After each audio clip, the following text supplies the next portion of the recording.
I'm ostracized and traumatized by everything I'm not alright. I'm lost inside and anything I say you better listen up closely. Mostly I'm the one and only, bring it home slowly. Hand your boy the trophy, patience is holy moly. I got him hating on me like Michael hates Toby. Yo, konnichiwa. Di video kali ini kita bakal ngebahas lanjutan dari video sebelumnya. Jadi buat teman-teman yang baru mampir, gua sarani buat lihat video gua sebelumnya. Tapi sebelum lanjut ke videonya, buat teman-teman semua yang baru bergabung atau baru mampir ke channel ini, bisa bantu channel ini dengan cara klik tombol like, tombol subscribe, juga nyalain loncengnya agar kedepannya video-video di sini juga semakin membaik lagi. Dan kalau ada salah dalam penyampaiannya, mohon dimaafin. Ya udah, nggak usah lama-lama, kita langsung aja yuk gas ke videonya.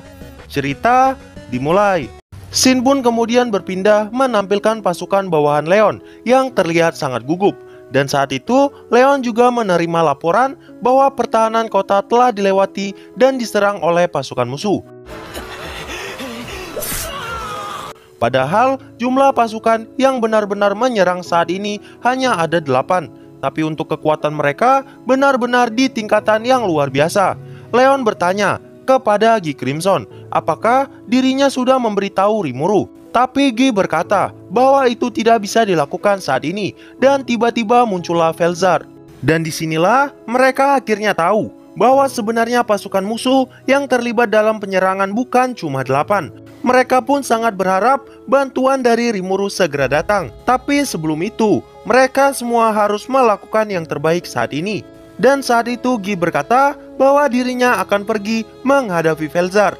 Dan saat itu, Mizari dan Ren juga berkata akan ikut membantu Gi Crimson. Namun, di sela pembicaraan yang serius, Diablo berkata, "Kufufufu, kalian berdua lemah, jadi kalian tidak akan berguna." Diablo sebenarnya tidak mau membantu Gi Crimson, tetapi Diablo menghormati perintah Rimuru. Dan karena itu, Diablo lah yang akan membantu Gi dan turun tangan ke medan perang. Tiba-tiba, jeritan anak buah Leon terdengar. Dan itu saja sudah menunjukkan sulitnya situasi mereka saat ini. Ditambah, Leon tidak boleh bergerak sembarangan, karena Leonlah yang menjadi tujuan dari musuh. Di tengah kekacauan, muncullah 6 iblis di hadapan Leon yang saat itu sedang berlutut. Mereka pun berkata, "Demon Lord Leon, beri kami izin untuk pergi keluar." Ternyata mereka adalah 6 jenderal iblis bawahan Mizari dan Ren. Dan saat ini, mereka juga udah mendapat berkah evolusi. Yang pertama ada Misora. Dia merupakan jenderal iblis bawahan Ren. Meski lebih lemah dari Mos, tapi Misora juga memiliki kemampuan bertarung yang luar biasa. Yang kedua ada Kan, merupakan jenderal iblis milik Mizari. Kekuatannya mungkin lebih rendah daripada Misora, tapi dalam hal kemampuan bertempur, dia merupakan iblis yang sangat kuat. Dan untuk 4 lainnya, bahkan memiliki kekuatan yang setara dengan pemimpin kesatria sihir. Leon pun kemudian mengizinkan mereka turun ke medan perang. Dan saat itu, di sisi Leon hanya menyisakan 2 bawahannya, yaitu Alros dan Claude. Saat itu, medan tempur semakin sengit, karena Vega mengamuk habis-habisan. Dan kemudian, Mizora langsung memegang komando, dan dibantu oleh kesatria Leon yang bernama Mythel. Dia merupakan pemimpin dari White Knight, dengan penampilan gadis cantik, berambut pirang dan bermata biru. Mythel memiliki keahlian yaitu sihir pemulihan dan dapat meningkatkan kemampuan pasukan yang bertarung. Dan betapa mengejutkannya, saat itu nilai eksistensi poin Vega sudah lebih dari 10 juta, sedangkan pasukan iblis hanya sekitar 500.000 per orangnya. Bahkan Misora hanya memiliki eksistensi poin sebesar 700.000. Ditambah mereka tidak memiliki skill ultimate, jadi perbedaan kekuatan sudah terlihat sangat jelas. Vega semakin menggila. Gak cuma Vega, bahkan pasukan musuh yang lain juga menggila di pertempuran tersebut. Shin pun kemudian berpindah, menampilkan Felzar yang sudah masuk ke mode pertempuran. Dan ketika Gi menghampirinya, Felzar berteriak, "Aku cinta kau Gi Crimson, jadi kau juga harus membunuhku." Gi pun langsung melawannya dengan serius. Dan saat itu, tepat di langit, di atas kastil Leon, 2 kekuatan yang sangat dahsyat saat ini saling berbenturan. Dan saat ini juga terungkap nilai eksistensi poin dari Gi Crimson. Ini tertulis di Light Novel volume 18. Jumlahnya ada sekitar 40 juta. Ditambah, G punya kemampuan bertarung yang luar biasa dan skill ultimate yang benar-benar merepotkan. Jadi, meskipun jumlah eksistensi poin G cuma 40 juta, tapi dia berada di tingkat yang berbeda dari Felgreen ataupun Veldora. Dan untuk Felzar punya 2 kali lipat dari eksistensi poinnya G. Ditambah, Felzar juga punya kemampuan bertarung yang jauh di atas Veldora dan Felgreen. Dan saat ini Felzar juga bertarung dengan serius di hadapan G Crimson. Dan betapa mengejutkannya, ternyata G bisa bertarung dengan seimbang melawan Felzar yang lagi serius. Loh kok bisa? Kan eksistensi poinnya cuma 40 juta. Nah, jadi di sini gua juga udah berulang kali jelasin kalau eksistensi poin itu bukan segalanya. Semua juga tergantung skill, kemampuan bertarung, cara berpikir, ras, dan masih banyak lagi yang menentukan kemenangan. Dan untuk kasus G Crimson, alasan dia mampu bertarung seimbang ini karena kemampuan bertarungnya sangat superior. Makanya banyak Raja Iblis yang bilang kalau G itu bukan lawan yang bisa dilawan. Di pertarungan yang sesengit itu, bahkan G masih mampu menjaga lokasi pertempuran agar kehancuran tidak menyentuh tanah. Udah kelihatan sih, G masih jauh lebih unggul. Serem sih ngebayangi pertarungan yang satu ini. Dan disitulah akhirnya G sadar bahwa Felzar tidak sepenuhnya sedang dikendalikan.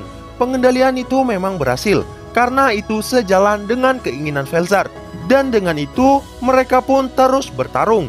Kemudian scene pun berpindah menampilkan Diablo yang muncul di depan Veldue dan Zalario. Zalario saat itu berkata, "Kau tidak tahu di mana tempatmu. Berani-beraninya kau menantang kami sendirian."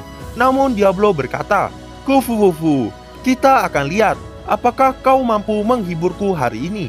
Veldue pun kemudian memerintahkan Zalario untuk menghadapi Diablo. Setelah itu Veldue pun pergi. Zalario berkata, "Mari kita lihat seberapa kuat dirimu." Pertarungan Diablo melawan Zalario langsung dimulai. Zalario merasa sudah lama dia tidak menggunakan kekuatan penuhnya. Dia pun langsung mengeluarkan skillnya, yaitu Dark Egg Flame, yang merupakan teknik untuk memusatkan energi sihir ke telapak tangan dengan kekuatan yang tidak bisa diukur.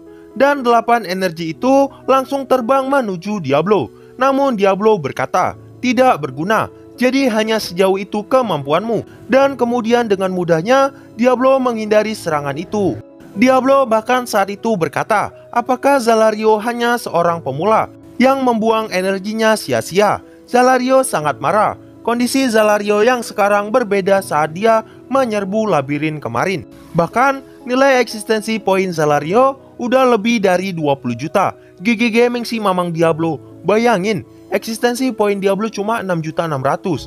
Tapi ya juga sih, karena Ciel sendiri juga bilang Diablo bisa ngalahin Felgreen saat bertarung dengan serius. Zalario merasa sangat kesal. Dia pun kemudian berkata, "Diam, aku telah bertarung di garis depan melawan para insektar, musuh alami para iblis. Kau seharusnya tahu bahwa seorang sepertimu bukanlah tandinganku yang sekarang." Namun Diablo dengan santai berkata, "Itu memang sangat mengesankan. Tapi jangan khawatir, aku juga telah berjuang sampai pernah mati melawan Zegion. Zegion bukanlah insektar biasa, bahkan dia punya sel Rimuru. Dan bagi Diablo, Zegion cuma punya sedikit bagian yang bisa diserang. Jadi karena itu, Diablo bilang Zegion adalah lawan yang sulit untuk dikalahkannya." Mungkin karena pernyataan ini agak ngebingungin, jadi gua tambahin clue kenapa Zegion itu sulit dilawan sama Diablo. Oke, yang pertama, para insektar itu memang merupakan musuh alami para iblis. Dan untuk Zegion, segala macam sihir tidak akan ada gunanya. Karena di dalam dimensi Zegion, sihir nggak bisa digunakan. Makanya gua sering bilang kalau Zegion itu terlalu overpower. Ditambah, tingkat kemampuan bertarung dari Zegion itu cukup tinggi karena emang sering dilatih sama Veldora. Dan ditambah, ada satu alasan terbesar kenapa Diablo sulit mengalahkan Zegion. Itu karena tubuh Zegion hampir semuanya sangat keras. Sebenarnya tetap ada titik kelemahan, tapi itu nggak mungkin diserang sama Diablo. Karena area itu pasti ada di sekitar luka Zegion yang pernah diobati Rimuru. Dan kita semua tahu kalau di sana itu ada sel dari Rimuru. Jadi Diablo nggak mungkin menyerang sosok tuannya sendiri. Dan bahkan Diablo nggak mau mandang itu kelemahan, melainkan keagungan. Makanya sebenarnya Diablo tuh rada iri sama Zegion karena bisa selalu di dekat Rimuru, meski sebenarnya itu cuma selnya doang. Dan ini juga benar-benar tertulis di volume 18, yang isinya Diablo tidak akan pernah menargetkan bagian yang terbuat dari sel Rimuru. Nah, jadi terjawab kenapa Diablo pernah bilang ke Rimuru kalau dia pernah kalah dari Zegion. Meskipun begitu, Rimuru sendiri tahu bahwa Diablo nggak bertarung dengan serius. Dan menurut Rimuru, meski Diablo ngomong begitu, tetap dipastikan Diablo lah yang terkuat dari segala aspek di antara semua bawahannya. Dan ini juga benar-benar tertulis di light novel. Jadi bukan gua buat-buat. Gua lupa di volume berapa, tapi udah pernah kita bahas. Jadi kalian mungkin bisa cek di video gua yang ada Diablonya. Dan kalau gua boleh jujur, karakter yang gua suka saat bertarung itu Zegion. Tapi kalau dari segi ngomongnya, gua lebih suka Diablo. Oke, kita balik lagi. Setelah itu, pertempuran antara Diablo dan Zelario menjadi semakin dahsyat. Tapi sangat disayangkan, kita nggak bisa ngelanjuti pertarungannya. Karena gua juga nggak ngelihat lanjutannya di volume 18. Padahal gua pengen banget ngelanjuti pertarungan Diablo sampai selesai di video ini. Mungkin lanjutan pertarungan mereka bakalan ada di volume 19. Dan sayangnya saat ini volume 19 itu belum rilis, jadi belum bisa kita bahas. Jadi bakal kita lanjut terus ke alurnya. Scene pun kemudian berpindah, menampilkan Rain dan Mizari yang sedang berhadapan dengan sosok Pico dan Garcia. Wih, dua primordial demon melawan dua primordial angel. Saat itu suasana di sana terasa terlalu dingin karena emang semua tempat udah tertutupi oleh badai salju.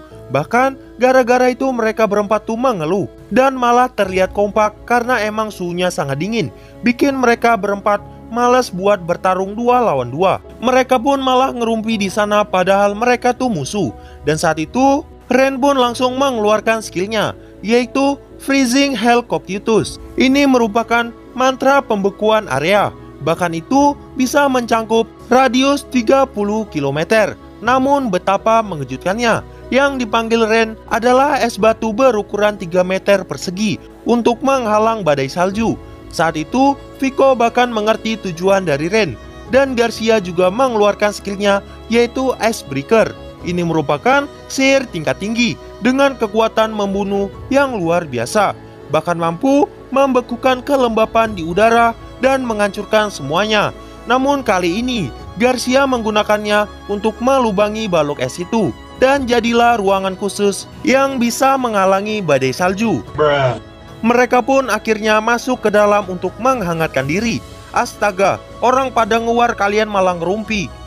Bahkan mereka tuh juga bilang Ren sama Mizari bisa berevolusi berkat bantuan dari Rimuru sama. Padahal Pico sama Garcia lagi jadi musuh mereka. Oh iya, saat itu mereka berempat juga bekerja sama untuk membuat api, sekaligus menjaga ruangan pada suhu yang nyaman. Bahkan di sana tuh ada ubi bakar sama sake. Dan saat semuanya lagi sibuk bertarung, para gadis ini terus-terusan ngerumpi di sana. Nah, jadi itulah untuk pembahasan kali ini. Dan tunggu video-video gue selanjutnya. Dan mungkin gitu aja. See you. I said you better watch what you're doing, 'cause I ain't gonna stop when I'm moving. I'm headed to the top, I'ma do it. I'm headed to the top, I'ma prove it. And baby girl, I like what you do.